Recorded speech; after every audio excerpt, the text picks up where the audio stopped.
Le modèle de programmation hybride combine les deux approches natives et web. L'idée est de coder une seule fois avec les technologies web et d'exécuter sur toutes les plateformes mobiles, mais aussi de garantir l'accès aux composants natifs de l'appareil en utilisant les technologies natives.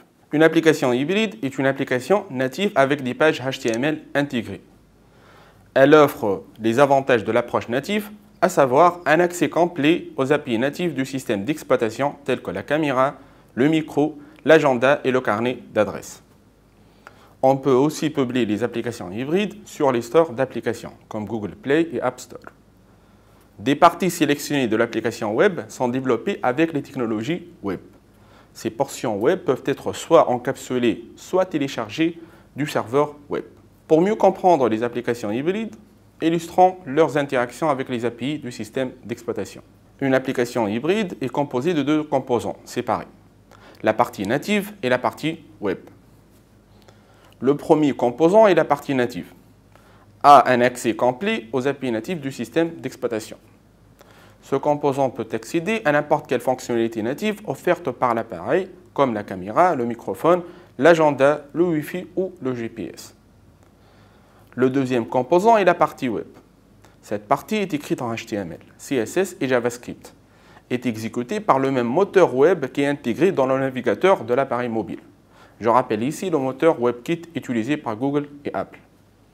Cette partie web ne peut pas accéder aux services natifs de l'appareil mobile. Théoriquement donc, on a les mêmes limites d'une application web mobile. Cependant, la partie native peut interagir avec le moteur web grâce à des passerelles. La passerelle la plus utilisée aujourd'hui est le projet open source Cordova. Cordova offre des interfaces JavaScript pour pouvoir consommer des fonctionnalités natives. Il y a plusieurs exemples d'applications hybrides. Je vais peut-être vous surprendre si vous découvrez que Twitter et Instagram sont deux applications hybrides. Je trouve qu'ils sont deux superbes exemples utilisés par des millions d'utilisateurs qui montrent la performance des applications hybrides. Comparons les trois approches, native, web et hybride.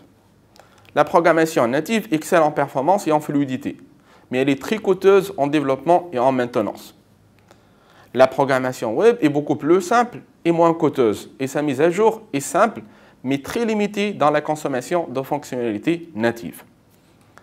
L'approche hybride propose une solution intermédiaire qui profite des avantages de deux solutions, surtout si on cherche à développer une application mobile multi-plateforme. Merci de votre attention, on se retrouve sur d'autres vidéos.